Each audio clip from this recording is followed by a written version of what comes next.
সুনামগঞ্জের ছাতকে আইইউজিআইপি রিভিউ মিশনের উঠান বৈঠক অনুষ্ঠিত। রিপোর্টার আমির আলী, ছাতক থেকে।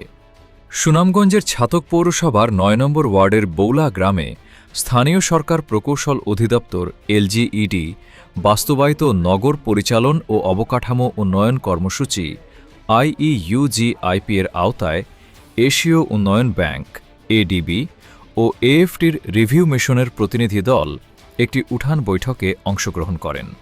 বুধবার ২২ জুলাই বিকেলে অনুষ্ঠিত এ বৈঠকে আয়োজকের পক্ষ থেকে অতিথিদের ফুল এলে শুভেচ্ছা জানিয়ে বরণ করা হয় এবং উত্তরীয় পরিয়ে সম্মাননা প্রদান করা হয়। এ সময় অতিথিরা স্থানীয় বাসিন্দাদের সঙ্গে মতবিনিময় করেন এবং প্রকল্পের বিভিন্ন কার্যক্রম, উন্নয়ন পরিকল্পনা ও নাগরিক সেবার বিষয়ে আলোচনা করেন।